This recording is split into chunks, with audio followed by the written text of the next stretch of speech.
Greetings, Minecrafters. I'm going to take G's leash off here for a second.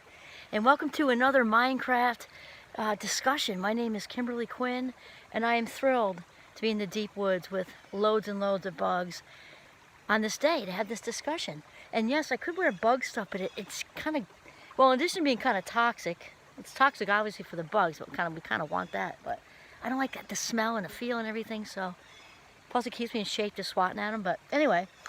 So today's discussion is, you gotta know who's in your cabinet. Ask yourself, who is in my cabinet? And rather than use our own government, for example, too sticky, even on smaller levels with Champlain, like where I teach, the president has his own cabinet, and you gotta have all the key players. Like for us, it's a provost, a vice president, and then there's maybe, it's a very small college, maybe, I don't know how many total, maybe another like 5 or 6 people with different titles that are all like surrounding you, people you've chosen to be your people. And also the deans. The deans aren't technically part of the cabinet, but they got to be like trustworthy. And so in my analogy with the cabinet, with like an infrastructure to a government, is we need to have that in our own lives.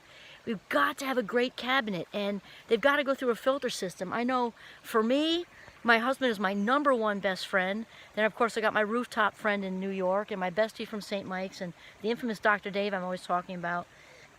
And it's like layers of an onion, right? Those are your innermost, obviously my young adults are my innermost core too, but as far as a couple of reasons. So for any kind of decision making, and Oprah, my dear friend Oprah, she just doesn't know, I love her so much. She was talking about this morning with one of her, probably her main cabinet members, or one of them, Gail, right? You've got to have these core people who you can trust implicitly, that they're not going to say, or they're going to tell you what you need to hear, not what you want to hear, with love and kindness, right? With love and kindness, and because here's a couple of things. There's 2 reasons. Decision making. I don't really make any huge decisions without checking with these people.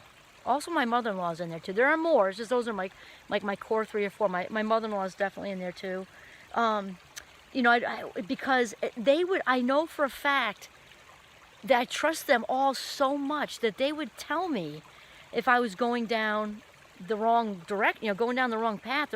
It's kind of like Oprah used the example this morning. It's kind of like if you don't think you're drunk and 3 people, your 3 closest people are telling you are, like it's time to turn over your keys and sit down, and and kind of thing. So sometimes we can get really clouded over by emotion when we're making decisions. And it's just really good to have a cabinet who can tell you, that you're clouded over, and maybe think on it till tomorrow morning, or, offer you, good suggestions, go for a walk. They're also the ones who you could call at, in that babbling brook. It's probably maybe a little loud. I'll check when I get ready to edit this, but it's so pretty. Anyway, come on, little G. He's going for a little dip. And the other thing, besides decision making, is whenever I find myself in a shame place, and even though I've done a whole lot of work on myself and I'm in a very good place, and quite honestly, I haven't felt this good in my skin ever. I mean, I feel like I've just got the world by the ass, to be honest. And that said, I still occasionally fall into, the shame place. Of course, we all do. It's what's, what it means partially to be human is we have to keep revisiting the places that we need to work on. So when that does happen, though it's far less frequent than ever, it does still happen occasionally. And the first people I call are those in my cabinet, to really to help me arrive at higher ground. And in order for that to happen, you've got to trust them implicitly, which means that person only wants to see you rise. They only want to see you do well and prosper and be your highest version of yourself.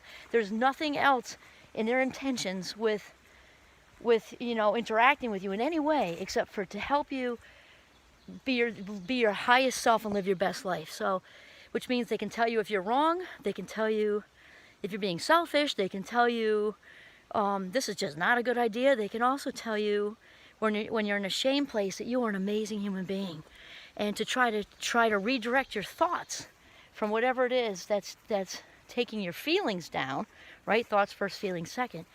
They're masters at this, and typically you're that for them. But it matters a whole lot to have them that they can't have any agenda. And actually, Oprah's other good friend, Gail, was saying today that they can't have an agenda, and you'll know that. Like if there's an ounce, like a milli, just like an ounce, or just this much jealousy for you, they're not in your cabinet. They are not in your cabinet. There can be no jealousy, and it doesn't mean necessarily that you gotta completely disconnect from somebody that has a little bit of jealousy, because we're all works in progress. But they don't belong in your cabinet. Remember layers of an onion, like peels? So you have your innermost people, and also, like, you can have your innermost people who are also not in your cabinet. Like you might have kids and adults, depending on their ages and everything, you know, just certain things you would not share with them. It doesn't mean they're not in your innermost circle, but your cabinet is a group of, you know, seasoned people who just love you unconditionally and have nothing but the best for you. So if they've got any kind of agenda, or they're even partially using you to get to somewhere without your consent, it's different if they say, hey, can you help me get to somewhere? That's not the same thing. But if there's any kind of agenda going on with them, they're not in your cabinet. So again, these are the people you could call at 3 o'clock in the morning if you had to, because you're in a shame place, and they'd be okay with it. They would just say, okay, hold on, let me get a little bit of tea, regroup, so I can be fully present to hear you. And they can climb into your rib cage safely, knowing that they will never tell your story without your permission. You can just trust them 100%. And these are the people you want in your life. These are the people you want in your cabinet, and you don't need a lot of them. You know, if you've got 2, you're doing great. I'm blessed to have 4 or 5. My mother-in-law's in there too, and then I've got all kinds of inner people who are also my inner people. Like I said, that they're, you know, I don't bounce everything off of them necessarily. So there you go. Who is in your cabinet? Please think about this today, because it is ultra important to have a good cabinet on your ride through this life to authenticity. And you know, you're going to attract authentic, so everybody's helping everybody. Okay, this is Kimberly Quinn signing off from bug-infested northern Vermont, which I love. Little G's waiting. Say hi, G. Okay, have a mindful day.